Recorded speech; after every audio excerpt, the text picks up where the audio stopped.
We are Steve and Jill. Together, we've been buying and reselling land since the 90s. Our data-centric approach leaves our buyers asking, how can you sell it so cheap? Here on the Land Academy Show, We answer that and more. I'm Stephen Jack Butala. and I'm Jill DeWit, and this is the Land Academy Show. This is episode number 2065, and today, Tuesday, we talk about subdividing land as part of your already profitable land business. You know, can you subdivide property? Can you buy 40 acres and subdivide it into 40 one-acre properties? Can you take that 40-acre property and make it two 20-acre properties? What's the deal? Is it profitable? Do I want to do that? That's what we're going to talk about today. Thank you. All week. I feel bad. This is like Jack week, and so It's really not. I'm over here just like I don't know what I am over here. When we get to Thursday I'm and just gonna Friday. smile and just sit here. When we get to Thursday and Friday, you're going to take over because they're Oh, Jill topics. I didn't know that. You know what? Okay, Let's go over that. All week Okay. this week, we're talking about what works and what doesn't in your land business after 30 plus years of doing this. Great. We've done it all, had successes and failures. We're talking about it this week. Yesterday, we talked about tax deeds and tax liens. Well, today we're talking about subdividing land and whether or not you should do it. Wednesday, should you add mobile homes or houses to your flipping operation, your land flipping operation? Thursday, we'll review the 5 types of land, which ones are best to invest in, and where to do it in the country. And then Friday, we're going to talk about a real candid truth about why Jill and I are still here after 30 years, why we are still putting money on the table in this land shenanigans. Each day on the show, we answer a question from our Land Academy member Discord forum and take a deep dive into land-related topics by popular request. I say shenanigans because of this. Uh-oh. When I started this, and everybody's going to nod their head out there who's experienced this, I said, oh yeah, we're buying properties at auctions and reselling them on the internet. And every single person that was over 30 at the time said, that's the dumbest thing I've ever heard. Who the hell would ever buy a piece of property sight unseen? And here we are. Probably 100 people said that to me. This was in the 80s. Yeah. And then the same thing happened when the internet kicked in and when you could sell a car or buy a car online. Now, who would ever buy a car online? I was actually one of those people. Now everybody does. Isn't that funny? Before that, it was, why would somebody input their credit card numbers into the internet? It goes out into space. Yep. No one would ever buy anything on the internet with their credit card number. Yep. Here we are. What are we saying now? Can you keep going? Like, who would put a phone in their car? Yeah. No one's How's ever going that- to have a phone How's there. that even possible? You can't have a phone in your car. And It needs to if be you did, plugged in. how much would it be? Yes. Yeah, How what's about- next? Microwave. I remember microwave. Like, you're going to die. You Yeah. can't stand close to it. It's Yeah. gonna cause cancer and everything you eat. You're gonna die. You're You never can't going to a have microwave. children. Oh, there we go. You put that bagel in the internet, well, I guess you're never going to have children. That was a thing for a long time. So I don't care about the past. What do you think is going to happen like 10 years from now where people are going to look back and say, you what? You're actually writing your own paper for school. They say that now. That's all. Yeah, exactly. I hope they trying to say, there used to Wait. be gas stations. You're driving your own car? That's a thing. That's going to be a thing. So, well, it's funny. Here in the state we're in right now, that's a very big deal because the northern part of the country, as you know, gets cold. Guess what doesn't work really well? Some of these flippin' electric batteries. And so some states in the north right now, like as we're recording this, it's election day. I got to share with you. I'm wearing my sweet flag sweater. It's election day. It only took one episode of recording before we talked about Jill's outfit. I know, right? So, and it's a hot topic around here because there are politicians who are so strongly pushing electric cars. They're like, I need my pickup truck and it has to be gas powered or it won't start when it's -10. And these rural states, people important. there's a lot of driving. There's charge times are an issue and all that. Yep. So as an urban vehicle, I get it. So I'm trying to get ahead of what's next. That's one of the hot topics, but we'll get there. So Marilyn wrote, I'm looking at purchasing 2 lots, and each of the lots have a 1/29th interest in a community lot that allows access to a lake. It's an And HOA community. has a community building on it. Got it. I don't see any of the legal descriptions of parcels located around the lakes described this way. Should that be a concern? So 2 lots. Okay, yeah, and they have a 1/29th interest in this extra little thing. I believe you're right. You're going to pay for it. That's true. So This is how HOAs work, not just with land, but with the condominiums and detached condos and all of that. And they're gaining a tremendous amount of popularity. And here's why. There's HOAs are structured like this. A developer comes in, subdivides some property, creates any type of condominium. Could be a high-rise, could be a garden condo, could be detached, and all of that. And it could be structured like it's a corporation, and you own, as a buyer of one of these units, air. Literally, you own airspace. And so the common property is all owned by the LLC or the HOA. And you pay that LLC every month to handle all your stuff. Sometimes it's electricity. Sometimes it is whatever's involved in that HOA. And it can be a great thing. When you do all the math on it, HOAs can be great. If you're like a busy professional, you have no interest in ever owning a lawnmower, which I really understand, HOAs can be great. That's the LLC type of HOA. What Marilyn's talking about here is a common interest HOA, which was designed to kind of do away with that corporate oversight. And there's 29 people that own, there's 29 lots in the community. Yep. I own 1/29th of the actual community. And so that you start to have a little bit more ownership and a little bit more say in whether or not you can leave your trash out or all those types of topics that HOAs are famous for.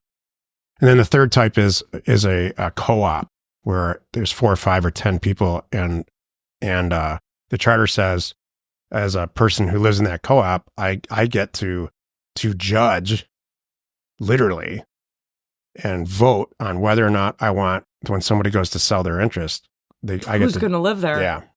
Uh-huh. That's so antiquated and silly, but we still see them. New York City has a lot of co-ops. I see that. If you ever watched the show Frasier, he lived in a co-op. That was the thing. The board, they'd meet and they'd have to approve who's moving in the building. Yeah. What Maryland's in here is the second kind. It's common interest. And as a land investor, my first reaction to this is to run away fast. I think, and what really bothers me is not the social implication of it. What bothers me is that now I'm signing up for paying a tax bill every year, which in every piece of case you're going to pay. But now I have another bill. Whether I use the property, if something goes wrong, I don't sell it on time. And there's other responsibilities that you have to cut your lawn if in a lot of cases with LOAs, land owner associations, you have to manage and maintain a lot. So it's not like buying 40 acres in Wyoming and it's just out there and there's no rules. I wouldn't buy this, would you? Probably nine times out of 10. Should that be a concern? You know what it is? You just need to get your hands on the documents. It could be like because we've been talking about this. There are HOAs and LOAs and POAs that are okay because I'm spending the equivalent of $20 a month to get our streets plowed, because the county will go up to our property, but back in here, they don't cover that. So I might be paying into a group fund to get that done. Totally okay with that. So my thing is just get your hands on the documents and then you decide. Like that might be over the line, or you might go, oh, that's all that includes? Okay, great. That's fine. It's $10 a month for fill in the blank because we could have a picnic table and this kind of thing. So that's what I have to say. If you're new, don't get involved in this. Right. If you're afraid of it, don't do it. That's true. If you're done a few deals, look at it as a very serious negative. This is 99% of the time.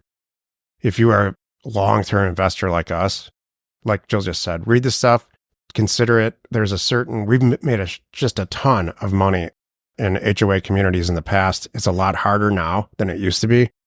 And there's better deals out there. Yep. Today's topic is subdividing land profitable as part of your land business. We have subdivided and do subdivide properties regularly. Like everything, there's a right way and a wrong way to do it. Here are the 2 ways to subdivide property. Number 1, chances are you live in a subdivision. And it's called a subdivision because somebody subdivided the property. Yesterday, we talked about land, or in the question yesterday, we talked about how everything kind of starts out with 1 square mile, which is equal to 640 acres. So if you can envision somebody buying 640 acres And sitting down with a civil engineer or an urban planner and drawing roads, and this is where the park's going to go, and this is where the row houses are going to go, and the townhouses over here. This is where you get on the train to go on the train station, and it's all very lovely. It is a beautiful dream, unrealistic dream to sit down and do that, but that happens. Those are master plan communities. That's called entitlements in general. In the western part of the state, it's called entitlements. In the eastern part, it's called subdividing. And for you as a land investor, and I include Jill and I in this, to go out and do that is extremely unrealistic. The people who subdivide property, they usually buy big swaths of property from farmers in relatively urban areas. Phoenix is a great example if you just go on a Google Earth or Google Maps. There's farmland interspersed in between subdivision, and it's only a matter of time before the farmer just says, you know what? I can't say no to this an amazing price from my property. I make $32,000 a month farming it, or a year. I think I'd rather have $68 million. Yeah. So big companies like Shea Homes and Toll Brothers, usually publicly traded companies, have armies of lawyers and engineers that master plan these things so they can develop them. And you probably live in one. Jill and I, we've lived in them together and separately. Jill and I have over the years. Not at the same time. Yes. Like, you're over there and I'm over here. Yes. Yeah, not at the same time. That's a different story. Yeah. We should tell that story someday. Yeah. So can you do it? Are you going to buy a big 40-acre property and subdivide it and do all that? Or even just cut it into 41-acre properties? Hell no. The chances of you doing that are very, very slim. Every time I go onto social media and I see somebody trying to teach this or instruct it makes me mad. Yeah. It's just not paint realistic. The picture. It's so easy. In 90 days. Hold on a moment. You're not going to do anything in 90 days. The second and final way to subdivide property is called a minor land split. And it was designed for people, usually farmers or rural landowners, to take 5 or 10 properties, 5 or 10 acres or some number like that, and rewrite the legal description. So without getting into an incredible amount of detail, rural properties that are not part of a subdivision have a legal description. Northeast quarter of the southeast quarter of section 16, range 32 east, or something like that. And I'm not going to get into that right now, although I have gotten into it in other podcasts and other venues. Mm-hmm. You can very easily, if you understand those descriptions, or if you're an engineer, rewrite that description and then take a square 5-acre property and make it 2.5 acre properties. And that's called a minor split. And municipalities some municipalities, rural ones usually, really encourage this. They don't have to do any work. They just have to approve it. Take a look at, usually they require a survey. Usually organized rural counties have a section of their county that they really encourage this and want this. Some of them require septic tank approval before they do it. Every county's different. Is that the key? Is the key really what the county has deemed what will allow here and what will allow there? Like, how would I go at this and know which is possible? That's a great question. So you aren't going to tell a county to do anything. Never, in any circumstance. They're going to tell you what to do. So if you say, it makes sense for me to buy 40-acre properties in XYZ county, I'm going to call them and see if that's feasible. 9 times out of 10, they're going to say no. 10 times out of 10, they're going to say, you're out of your mind. However, if you buy 20 acres over here and you want 2 5-acre properties and you apply for this, do this, and these 3 things, we'll happily do it. You have to do it our way. People, you know what's fun? That's a sad reality. I think people buy property assuming it and not checking this first. That's a biggie. That's a real big thing. When you're doing your due diligence and picking a county, you need to call them and have a conversation and find out what's even possible, what you're trying to do versus just buying or reselling. That's one thing. But if you're going to do something else, you want to get to know, are they responsive? And what is, that's good. So the topic's title today is subdividing land profitable as part of your land business? Yes, it is.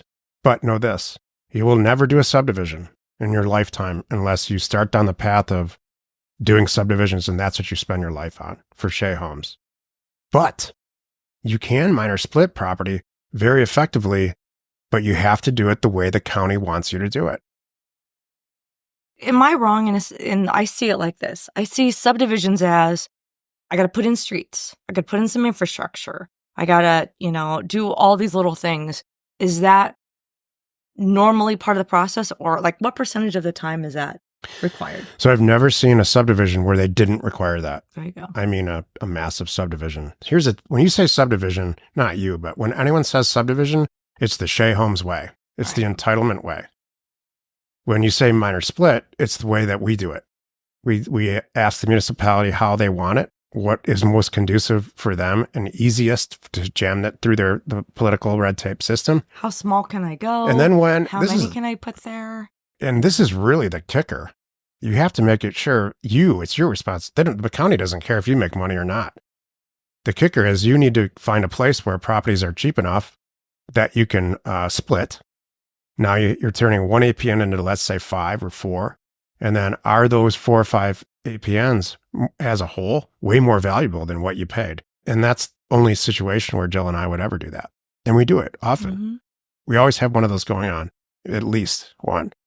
Do you know what's interesting that I think people miss? You and I talk about this a lot, is that we don't go into buying a property, overspending because we know we can do this and it'll work out okay in the end. Yeah. That's an important piece. You need to go into this knowing that this is an option if I want to do it. But no matter what, the way I'm buying this right now today, I'm going to make money tomorrow, and then I can decide how I want to go. This is not my favorite way to make money in land. My favorite way to make money in land is to send a bunch of mail out, have some properties come back, have some deals come back. Jill sifts through them. She picks the 5 that she thinks are going to work, and then together we pick the 2 or 3 that we can just resell for more immediately. And that's what the Land Academy way. There are certain cases where, and maybe make $50,000 to $100,000 a deal. There are certain cases where I can make $500,000 on this deal. Now I'm going to be a little more patient. I'm going to say, okay, hold on. I'm going to get an engineer in here. We're going to subdivide or split this property. I know that if the properties are 1.5 acres or larger, and I'm only taking 1 APN and making it less than 6, meaning 5, that I can resell these properties, and I will get a septic approval because in this area because other people have done it. So my point is this. Yes, you can make, this is the whole theme this week. Should I add this to my already existing land business? The answer is yes in all cases. However, it's complicated. You need to make a huge time and money commitment to learning this stuff correctly. And it's got to be kind of in your blood. When in your career would you recommend this for someone? Not in the beginning. Okay. Maybe after how much time or how many deals? What I would do is recommend that you find some other people doing it. Good. Whether they're in Land Academy or not. Learn how to give them what they want. And what they want is cheap land, cheaper than they can go buy it because they don't know how to send out mail. Only you do because you're part of Land Academy. And then they know how to split it and they know where the value is. So get together with somebody who becomes your buyer or your business partner and feed them some amazingly inexpensive but valuable properties that fit the profile they want. That's good. Thanks. Stuff is complicated. Mm-hmm. And it's time consuming. And, there's a big, huge, long list, the older I get, of things I have no patience for any longer. Am I on that list? What days this week was I on that list? How about that? I know there's days. It's not every day, but I know. Jill and I live in an RV. So getting to know each other really well. Yeah. I'd like to see that list. For some reason, we both have a lot of patience for land transactions. Oh, yeah. We have a lot of patience for instructing or teaching, Land Academy and all things land and just real estate. It's in our blood. But I'll tell you, I don't have a lot of patience for a long line at a grocery store. Or real estate agents. Or opening a brokerage account. Or doing your taxes. That needs, yeah. Yeah. Opening a brokerage account online, and it takes 2 weeks to do that because they have to verify everything. From a bank that I've deposited more than $40 million in over the last 25 years. Decades. Yeah. It still takes 2 weeks to do that. Yeah. That's another show, another week, another day. It's Wednesday tomorrow. Please join us. We're going to talk about adding mobile homes or houses to your business and help you make more money. You are not alone in your real estate ambition. We are Jack and Jill. Information, Inspiration to buy undervalued property.